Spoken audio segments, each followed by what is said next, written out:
क्या आप NTPC, group D, RPF, SSC GD की तैयारी करते हैं तो आपके लिए ये वीडियो काफ़ी इंपॉर्टेंट होने वाला है। इस वीडियो में हम रीजनिंग के 10 ऐसे इंपॉर्टेंट क्वेश्चन लेके आए हैं जो आप सभी के एग्जाम में कई बार इस बेस पे क्वेश्चन पूछ चुका है।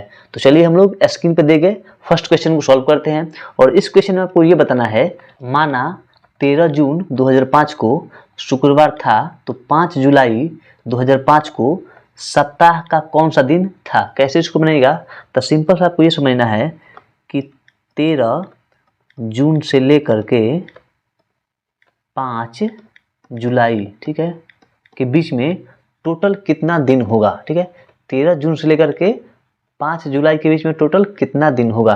तो जो जून का मंथ होता है वह कितना दिन का होता है, तो 30 दिन का होता है। ठीक है, अब जून महीने में कितना दिन बचा, स्टार्ट हुआ है कितना से, 13 तारीख से। जब 13 से स्टार्ट हुआ तो 30 तक जाएंगे तो टोटल इसमें दिन हो जाएगा 17 प्लस, अब जुलाई में कितना दिन बचा, सिंपल सा 5, यानी 13 जून से लेकर के 5 जुलाई के बीच में 17 और 5 कितना, 22 दिन क्या होगा टोटल होंगे। ठीक है, 13 जून से लेकर के 5 जुलाई के बीच में टोटल 22 दिन होंगे। ठीक है, यहाँ तो कोई दिक्कत नहीं है।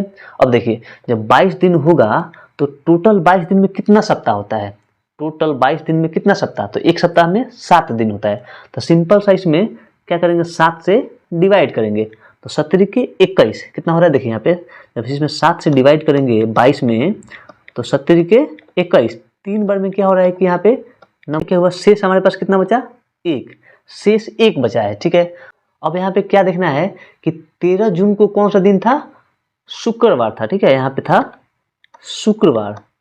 अब हमारे पास शेष कितना दिन बचा है, 1 दिन बचा है, तो प्लस में 1 दिन और कर लेंगे। तो शुक्रवार के बाद 1 दिन, अगला दिन कौन सा आता है, शुक्रवार के अगला दिन कौन सा आता है, तो शनिवार। इस क्वेश्चन का करेक्ट आंसर क्या होगा, ऑप्शन नंबर डी। ठीक है, कोई दिक्कत नहीं है। आगे बढ़ते हैं नेक्स्ट क्वेश्चन में। 5 धावक पूर्व की ओर मुख करके एक सीधा पंक्ति में खड़े हैं। ठीक है, सीधा क्या एक पंक्ति है। ठीक है, इस पंक्ति में 5 धावक खड़े हैं, फेस किधर किए हैं, तो पूर्व की तरफ। ठीक है, 5 हो गए। पूर्व कहाँ पे होता है, पूर्व होता है इस साइड में। ठीक है, ये रहा पहला धावक, फिर ये दूसरा, तीसरा, चौथा और 5वां, सबका फेस कहाँ है, पूर्व की तरफ है। ठीक है, अब आगे पढ़ते हैं क्वेश्चन में। क्वेश्चन में लिखा है, धावक के पहले स्थान पे खड़ा है। पहले स्थान पे कौन खड़ा है, के खड़ा है। आगे बढ़ते हैं, और एम अंतिम स्थान पे है। एम कहाँ पे है, अंतिम स्थान पे है। ठीक है, आगे बढ़िए। एल एन के ठीक बाएं खड़ा है। एन के ठीक बाएं खड़ा कौन है, एल है, तभी तो एन एल कोई हमको पता नहीं है। आगे बढ़ते हैं, आगे लिखा है यहाँ पे, और एन एम के बाएं खड़ा है। एम के बाएं कौन है, एन है, एम है यहाँ पे। जब एम का फेस जब पूर्व की तरफ है तो इसका बाएं साइड कौन सा होगा, बाएं साइड ये वाला एरिया होगा। ठीक है, तो यहाँ पे कौन होगा, एन होगा। आगे बढ़ते हैं। अब देखिए क्वेश्चन में यहाँ पे क्या लिखा था कि एल जो है एन के ठीक बाएं खड़ा है। एन के बाएं खड़ा कौन है, एल है। तो यहाँ पे जब एन आ गया तो एन के ठीक बाएं कौन सा होगा, एल होगा। एल होगा हमारा यहाँ पे, चूंकि सबका फेस क्या है, पूर्व की तरफ दिया गया है। अब आगे बढ़िए, लिखा है यहाँ पे, पी एम के बाएं से तीसरे स्थान पे खड़ा है। पी कहाँ पे है, तो एम के बाएं से तीसरा, तो एम रहा यहाँ पे, तो इसका बाएं साइड कौन सा है, बाएं साइड ये वाला एरिया है। ठीक है, एम के बाएं साइड ये वाला एरिया है, तो एम से तीसरा स्थान पे खड़ा है पी। 1 2 3, यानी यहाँ पे कौन होगा, तो पी होगा। अब आगे बढ़िए। अब क्वेश्चन में बताना है आपको, पी के ठीक बाएं कौन खड़ा है, पी के बाएं कौन है। तो पी जब यहाँ पे है, इसका फेस पूरब की तरफ है, तो ये पी का होगा लेफ्ट साइड और ये होगा राइट साइड। तो क्वेश्चन में क्या पूछा है, पी के बाएं साइड, बाएं कौन है, के है। ऑप्शन नंबर सी इस क्वेश्चन का करेक्ट आंसर होगा। कोई दिक्कत नहीं है। आगे बढ़ते हैं नेक्स्ट क्वेश्चन में। निम्नलिखित श्रृंखला को पूरा कीजिए। ये एक सीक्वेंस दिया गया है। इस सीक्वेंस में आपको ये बताना है कि यहाँ पे इसका अगला नंबर कौन सा होगा। आपके सामने ये 4 ऑप्शन दिया गया है। कैसे इसको बनेगा, तो देखिए सबसे पहले आप इसका सीक्वेंस समझिए कि किस सीक्वेंस से ये आगे बढ़ रहा है। जैसे यहाँ पे लिखा है नंबर, देखिए 6, ठीक है, 6 के बाद 12, फिर 36 18, फिर 6 चौका 24, यानी यहाँ पे क्या है, 6 का टेबल है, 6 का 6, 6 दूनी 12, 6 तिया 18, 6 चौका 24, तो यहाँ पे क्या होगा 6 पच्चे 30, यहाँ पे कितना होगा 30 होगा। नंबर तो पता चल गया कि हमको यहाँ पे 30 होगा। अब अल्फाबेट में क्या होगा, अल्फाबेट देखिए कैसे यहाँ पे बढ़ रहा है। जैसे यहाँ पे एफ है, एफ के कितने अल्फाबेट बाद एच आता है, तो सिंपल सा 2 अल्फाबेट बाद एच आता है। फिर एच के कितने अल्फाबेट बाद जे आता है, तो यहाँ भी 2 होगा, ठीक है। इसके बाद जे के कितने अल्फाबेट बाद एल आता है, तो यहाँ भी 2 होगा। अब जब सब में 2 का सीक्वेंस है तो एल के 2 अल्फाबेट बाद कौन सा नंबर आता है, तो सिंपल सा एन, ठीक है। क्या होगा, एन होगा, यानी एन और 30, एन 30 कौन सा है, ऑप्शन नंबर सी इस क्वेश्चन का करेक्ट आंसर होगा। कोई दिक्कत नहीं है। आगे बढ़ते हैं नेक्स्ट क्वेश्चन में। एक पुरुष व्यक्ति की तस्वीर की ओर इशारा करते हुए प्रियेश ने कहा, एक व्यक्ति है, ठीक है, एक व्यक्ति है, इस व्यक्ति की तरफ प्रियेश नाम का एक लड़का है, ठीक है, प्रियेश नाम का जो लड़का है इसके तरफ इशारा करते हुए कहता है कि वह मेरे पिता के इकलौते बेटे का बेटा है, ठीक है। जो प्रियेश है, प्रियेश के पिता, ठीक है, प्रियेश के पिता के इकलौते यानी सिंगल बेटा, यानी सिंपल सा, जब प्रियेश के पिता हैं तो प्रियेश के पिता का इकलौता बेटा यानी खुद प्रियेश ही होगा, ठीक है। प्रियेश ही खुद क्या होगा, प्रियेश के पिता के इकलौते बेटा कौन होगा, खुद प्रियेश होगा, ठीक है, यही होगा प्रियेश। कोई दिक्कत नहीं है। अब आगे पढ़िए। इकलौते बेटे का बेटा है, प्रियेश के पिता के इकलौते बेटे का बेटा कौन है, ये लड़का जो है, यहाँ पे ये जो तस्वीर की तरफ इशारा कर रहा है वो लड़का है। यहाँ पे ये किसका बेटा है, तो ये है प्रियेश का बेटा है, ठीक है। तो आपको क्या बताना है कि प्रियेश उस व्यक्ति से किस प्रकार संबंधित है। सिंपल सा, जब प्रियेश की तरफ ये इशारा कर रहा है तो प्रियेश का ये कौन सा लगेगा, पिता लगेगा। सिंपल सा, क्वेश्चन नंबर 4 का करेक्ट आंसर क्या होगा, तो ऑप्शन नंबर सी होगा। कोई दिक्कत नहीं है। आगे बढ़ते हैं नेक्स्ट क्वेश्चन में। विभिन्न वर्गों में संख्याएं कॉफ़ी, चाय, आइसक्रीम पसंद करने वाले लोगों की संख्या दर्शाती है, ठीक है। आपको क्या बताना है इसमें कि कितने लोग तीनों चीज़ अर्थात आइसक्रीम, चाय, कॉफ़ी पसंद करते हैं, ठीक है। ग्राफ दिया गया है, इस ग्राफ में आपको ये बताना है कि कितने ऐसे लोग हैं जो कॉफ़ी, आइसक्रीम और चाय पसंद करते हैं।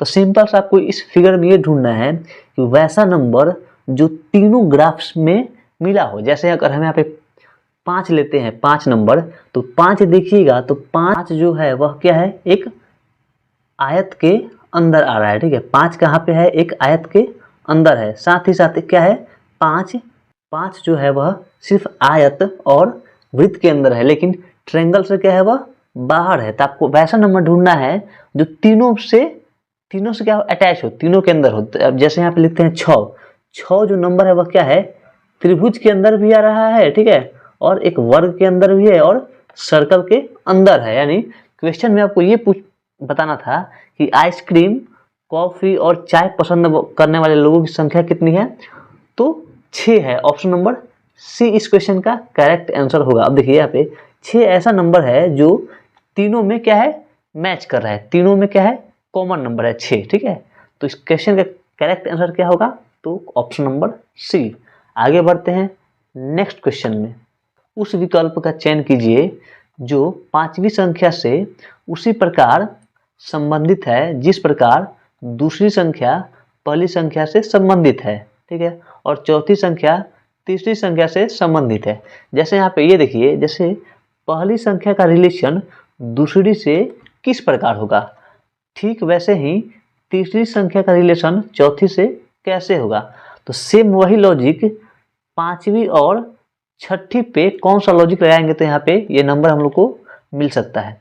जैसे यहाँ पे लिखे देखिए क्या है, 8 और 14 कैसा आया है, तो ऐसा करते हैं हम 8 का दोगुना करते हैं, तो 8 दूनी 16 यानी दोगुना और -2, तो 8 दूनी 16, 16 में से 2 कम होगा तो 14। यहाँ देखिए 12 का दोगुना 12 दूनी 24 और -2 22। वैसे ही 21 दूनी 42 -2 कितना होता है, 42 - 2 कितना होता है, तो 40 होता है। ऑप्शन नंबर बी इस क्वेश्चन का करेक्ट आंसर होगा, कोई दिक्कत नहीं है। आगे बढ़ते हैं नेक्स्ट क्वेश्चन में। इसमें आपको बताना है दी गई आकृति में के सही दर्पण प्रतिबिंब का चयन कीजिए जब दर्पण को रेखा MN पर रखा जाता है जैसे कि दर्शाया गया है। ठीक है, एक फिगर है, इस फिगर को यहाँ पे दर्पण के सामने रखने पे कैसा आपको इमेज बनेगा ये आपको बताना है। जैसे यहाँ पे जब इसको दर्पण के सामने रखेंगे तो पहले सिंपल सा ट्रायंगल तो बनेगा ही बनेगा। ठीक है, अब जो भी यहाँ पे लेफ्ट साइड में यहाँ पे दिख रहा है ना, यहाँ क्या है लेफ्ट साइड में है, तब जब लेफ्ट साइड में है, जब दर्पण सामने है तो इसका इमेज कहाँ बनेगा, राइट साइड में आ जाएगा, यानी ये सर्कल बन जाएगा यहाँ पे, और ये तो सिंपल सा सेंटर में ही है तो ये आपका बन जाएगा यहाँ पे। ऐसा कौन सा ऑप्शन है, तो ऑप्शन नंबर बी इस क्वेश्चन का करेक्ट आंसर होगा। आगे बढ़ते हैं नेक्स्ट क्वेश्चन में। नीचे दी गई व्यवस्था में कितने अक्षर हैं जिनके ठीक बाद एक प्रतीक आता है और ठीक पहले एक अभाज्य संख्या आता है। अभाज्य संख्या का मतलब क्या होता है, वैसा नंबर जो 2 से ना कटे, वो उसको बोलते हैं अभाज्य। अब देखिए यहाँ पे अभाज्य कितना नंबर है, अभाज्य की संख्या कितना है, तो 4 तो अभाज्य संख्या नहीं होता है तो 4 को छोड़ दीजिए। अब आते हैं अभाज्य संख्या। अभाज्य संख्या 19 भी है, 3 भी है और 5 भी है, लेकिन आपको क्या बताना है कि अभाज्य संख्या से ठीक पहले क्या हो, वो नंबर आता हो और उसके पहले अक्षर, उसके ठीक बाद क्या होता है, वो नंबर आता है। जैसे यहाँ पे पहले क्या आना चाहिए, अभाज्य संख्या। ठीक है, पहले आना चाहिए अभाज्य संख्या, इसके बाद अक्षर आना चाहिए। ठीक है, इसके बाद अक्षर, उसके बाद प्रतीक। ठीक है, यह आना चाहिए। अब देखिए पहले अभाज्य संख्या तो यहाँ पे आ रहा है। ठीक है, पहले अभाज्य संख्या 5 है, अब 5 के बाद क्या है, एक अक्षर है, इसके बाद एक प्रतीक है, तो हमको पहला तो यहाँ पे मिल गया। अब दूसरा आते हैं 3 के पास आते हैं, 3 अभाज्य संख्या है, अक्षर है, ठीक है, और प्रतीक है, ये दूसरा भी मिल गया। लेकिन तीसरा 19 है, क्या 19 के बाद क्या है, कोई अक्षर है ना ही कोई अभाज्य, कोई ना ही कोई प्रतीक है, तो हमारा 19 नहीं होगा। सिर्फ कितने बॉक्स बन रहे हैं, कितना नंबर बन रहा है, सिंपल सा 2। ऑप्शन नंबर डी इस क्वेश्चन का करेक्ट आंसर होगा। आगे बढ़ते हैं नेक्स्ट क्वेश्चन में। इसमें आपको बताना है उस विकल्प आकृति का चयन कीजिए जिनमें दी गई आकृति अंतर्निहित है, घूर्णन की अनुमति नहीं है। यानी इस फिगर को बिना घुमाए हुए आपको ये बताना है कि इस फिगर के अंदर कौन सा हम इसके अंदर हम डाल सकते हैं। जैसे ये फिगर आपको दिख रहा है ना, इस फिगर को हम लोग कहाँ इस फिगर में रखेंगे तो ये पूरे तरीके से मैच कर जाएगा। जैसे यहाँ पे अगर हम यहाँ पे रखते हैं इस तरीके से, देखिए यहाँ पे क्या है, ऐसे है, इस तरीके से है, तो यहाँ पे तो पूरा मैच नहीं करेगा, पहला खत्म। दूसरा आते हैं यहाँ पे, ये देखिए कैसा है, तो ये सीधा लाइन है, फिर यहाँ पे थोड़ा सा ऊपर की तरफ है, और फिर ये नीचे से घूम गया है, और देखिए यहाँ पे क्या है, सीधा गया, फिर यहाँ से ऐसे मुड़ गया, तो हमारा ये भी नहीं होगा। आते हैं दूसरे ऑप्शन पे।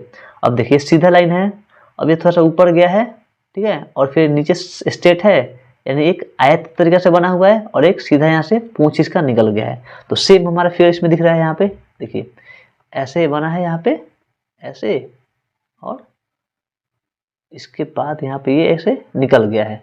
तो ऑप्शन नंबर सी इस क्वेश्चन का करेक्ट आंसर होगा। आगे बढ़ते हैं नेक्स्ट क्वेश्चन में। इस क्वेश्चन को आप लोग खुद से सॉल्व कीजिए और इसका आंसर आप लोग कमेंट बॉक्स में जरूर कमेंट करें। तो आई होप कि ये वीडियो आप सभी को काफ़ी पसंद आया होगा। अगर आपको वीडियो अच्छा लगा तो एक प्यारा सा लाइक कर दीजिए, साथ ही साथ चैनल को सब्सक्राइब भी कर लीजिए। तो फिर मिलते हैं एक और नए वीडियो में, तब तक के लिए थैंक यू।